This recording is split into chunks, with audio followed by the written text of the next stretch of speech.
G'day, this is Captainoob, and this is an M1918 bar, which means Browning automatic rifle, and not Browning assault rifle, like I mistakenly called this weapon on a different weapon mod on a video that I recorded years ago at this point. I still get comments to this day saying, hey bro, it's not a Browning assault rifle, it's a Browning automatic rifle. So if you happen to be one of those commenters on this video checking out the latest bar mod, shut your mouth.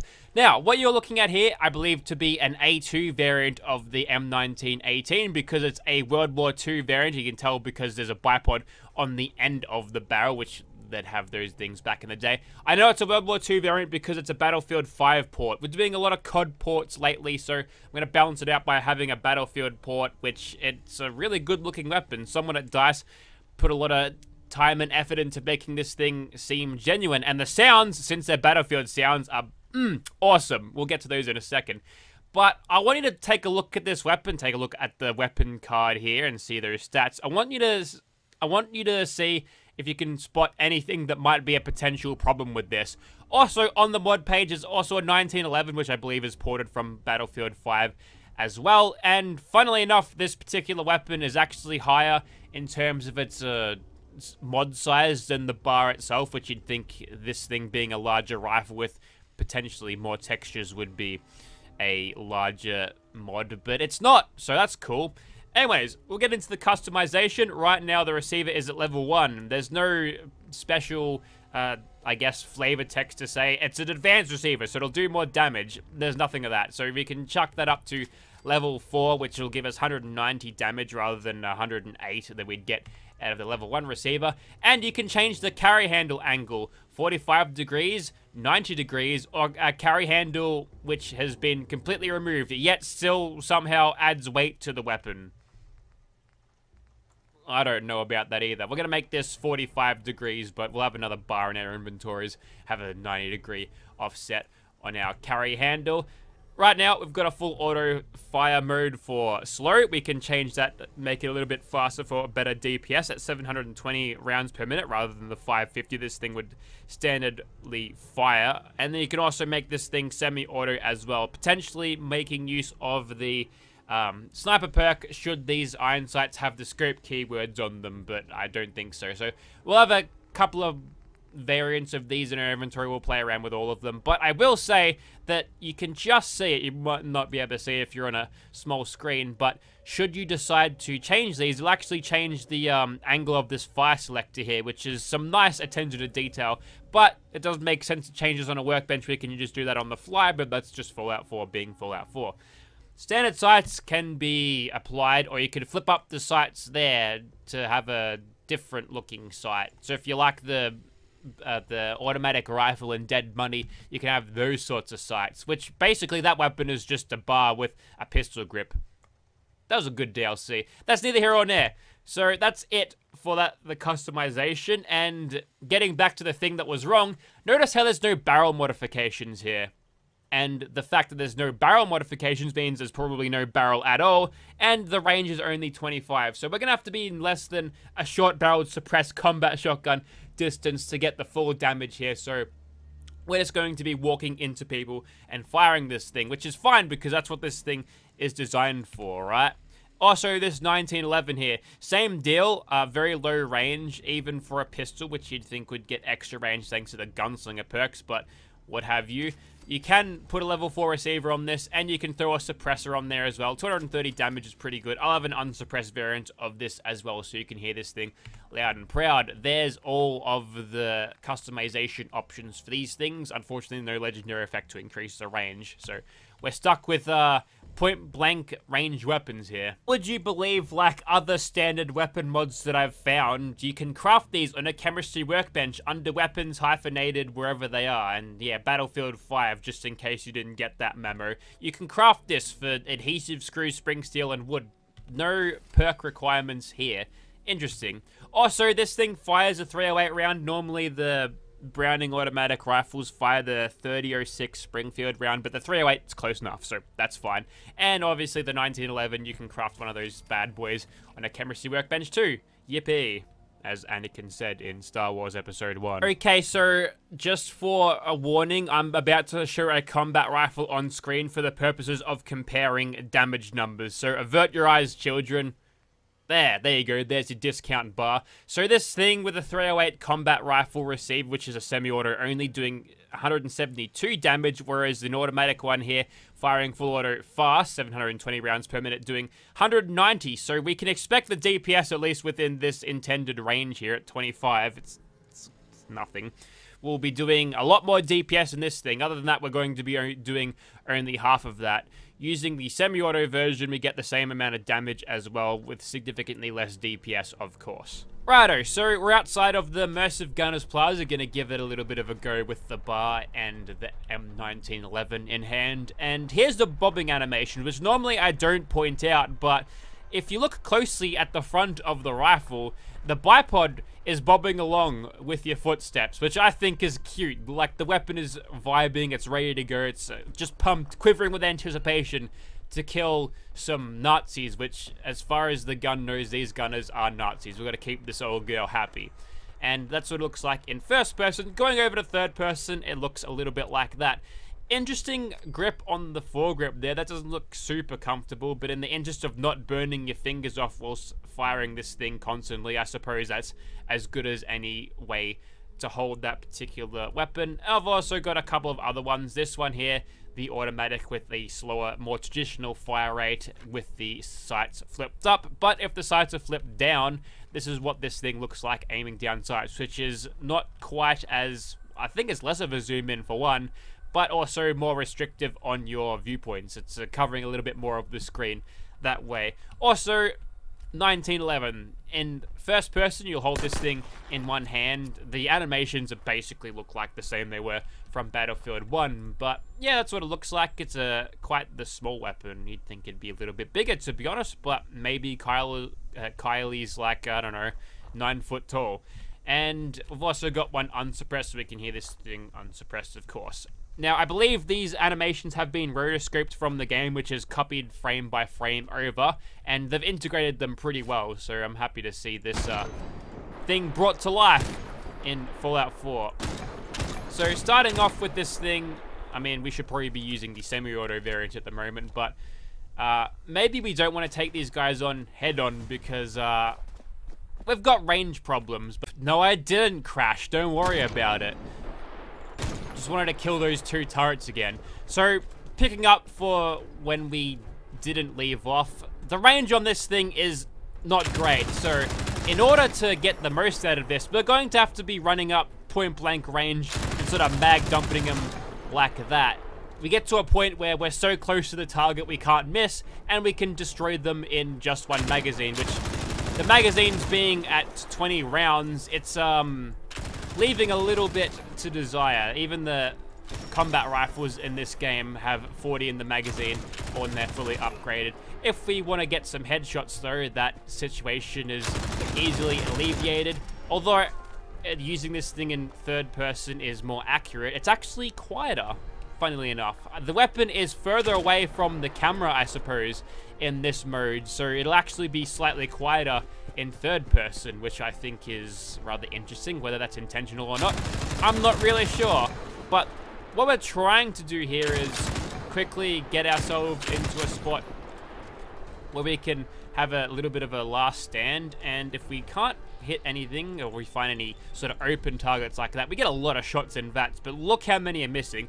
Keep in mind that I do have concentrated fire, but this started as a 26% chance to hit, so a lot of those shots were whiffs. And basically the only reason, that's like 1% right there, the only reason I'm getting that 25 is because of McCready's perk. So thanks McCready.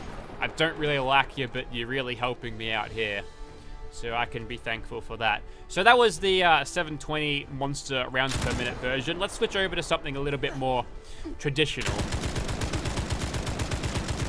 You can't deny this thing just sounds so much more badass using this thing at 550 or so rounds per minute, and that's some bad tree hitboxes there. I'm gonna use your face to get criticals. Oh, come on. As if we couldn't put 308s through that tree.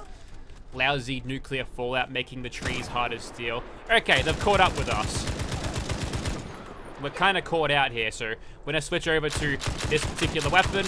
This one's a semi-auto, which sounds just slightly different. Just a little bit. Not too much, but it is different. I think we're going to be using this as a last-ditched effort sort of holdout spot. Which is a terrible idea, mind you, because, well, we've got no range, so we'll be hitting them for half of what we should, and not to mention the just god-awful accuracy. But his head goes pop, so it's all fine.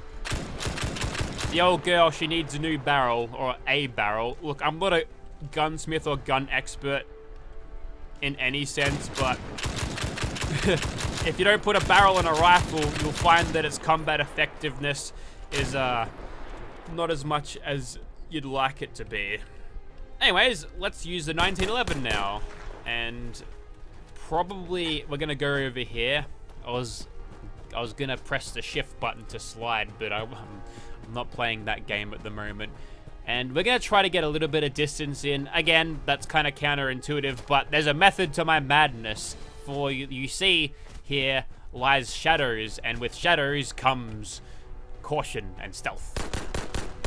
A 4.4 times multiplier, always love that, and this is the only suppressed weapon that we've got on hand at the moment. So if we can get a couple of cheap, easy pistol kills with this thing, I'm going to be quite pleased, in fact. But they've taken some nice cover, and we're straight into open combat again. Luckily for me, this thing, backed by a gunslinger, gives me a chance to disarm, so that guy lost whatever rifle he was carrying and was charging at me with his fists. Again, that little disarm thing happened again. She goes to Knuckle, but unfortunately, Bullet's going to beat Knuckle mostly every time. Back into caution again. That's some nice sneak criticals. I'm going to see if I can just pump this guy through the wall. That's close. I'm going to use that extra crit if I can. Worth it. There's a glowing blood bug over there. That might eliminate my ability to use sneak criticals, but we're going to be flogging VATS for a little bit here because I kind of don't have options. And this thing's very loud sounding. Maybe this is like a World War II era suppressor, which is not as advanced as Fallout time era suppressors. That's good. We're kind of being carried by concentrated fire, and I think we've had a couple of Grim Reaper sprint procs. We'll go for a critical here. The range, we're still suffering, but it's fine, I guess. Mysterious Stranger even shows up to finish that particular gunner, which is helpful. A lot of pistol-wielding gunners around here at the moment.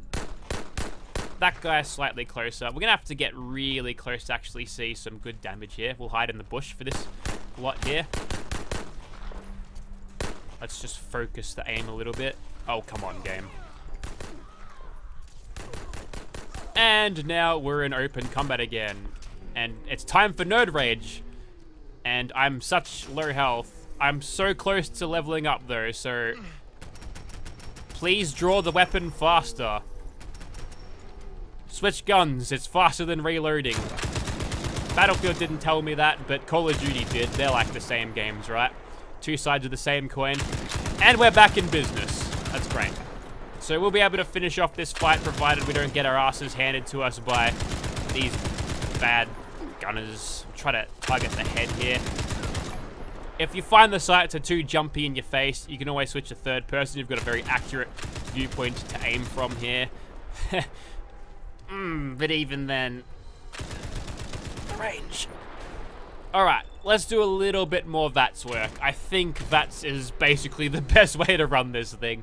If you've got a full VATS strength build character, which is very easy to do if you've got a high luck and high perception and such, then you can have a good time with this weapon, but you might struggle in other sense. Let's bring out the semi-auto one again, just because I haven't had this one out a lot. It's a very loud weapon. The sounds are being cranked right up.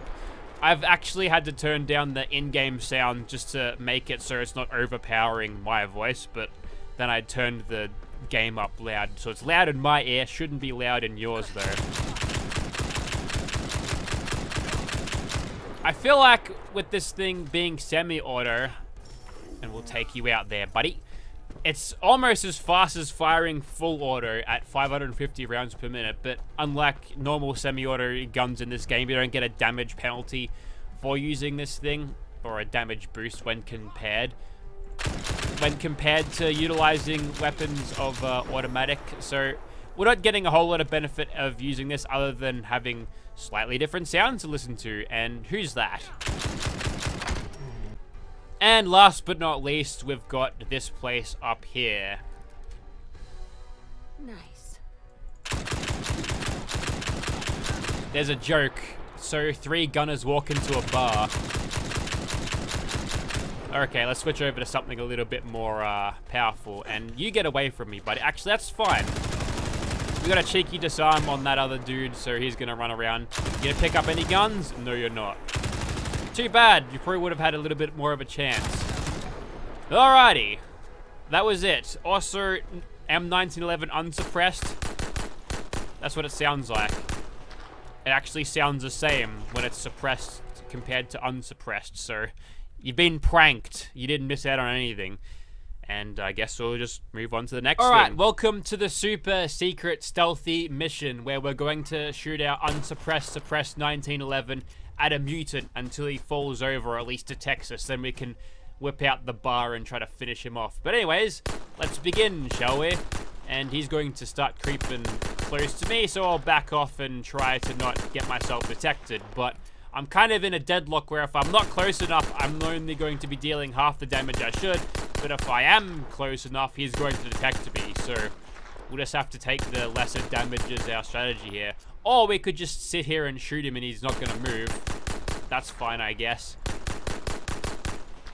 Are you entertained, Mr. Swan? You having a good time there? Let's get closer. Oh, ooh. Almost detected. Seem to be getting headshots through his little protective thing there, so that's great. Alright, jig's up. He detected us. Let's shoot him with a bar until he dies. And we might be able to finish this with a sweet nerd rage attempt. Ouch, that's not good. I totally walked into the train carriage there when I shouldn't have. But now we can play Ring Around the Rosie with him. It should be a fun game, shouldn't it? Where are ya? You'd think a gigantic target like that would be hard to lose track of. But not if you stare at the compass, of course. And 54 damage at this fire rate is not too bad. I'm going to VATS him in the face until I got no more AP left. Gonna add a critical here for that reload so we can see that reload in third person. Hooray. We only shot one. Only shot one in that critical. And now I'm going to go over here. I saw 443 for those criticals. So maybe you do kind of want to just flog VATS in very close range just so you can utilize that damage and get that sweet, sexy VATS damage reduction. That might be the way. Ooh, concentrated fire getting lazy on me there. I've got many criticals in the bag, so I'm just going to keep flogging criticals. That's the second critical that I shot with only one bullet. Just bad timing all around. That might just be because the magazine is the size of 20 and the game's getting confused, I suppose. That's Nerd Rage. Let's finish this now. We got 996 damage. That's better. Alright, so I think I'm going to call it there for the bar and the 1911. I've had pretty good fun, but there's problems. Just the range and no barrels in them. But should those get ironed out in a further update, then it's a brilliant weapon. Looks great. Feels great to use. The weapon, I mean, feels great. The 1911 does. The only problem I have is the recoil animation sort of pushes the muzzle up, and if you're shooting at something that's small, say this train wheel, that you can't even see it with the sustained rapid shots, but that's more of an animation thing from a different ported game. And just sometimes the recoil pattern, a little bit too much side to side for my liking, but it's easy to control should you just want to pull down on the stick or mouse if you want to fire it to reel that in if you want. But anyways, I think I'm going to call it there. So if you'd like to see these weapons in your game, check out the link in the description. I know this for a fact that it's on PC because that's the platform where they play on. Whether there is a proper console variant of this which has the 1911 with it, I'm not sure, but if I can find them separately, I will put them in the links in the description as well. Thank you very much for watching, guys.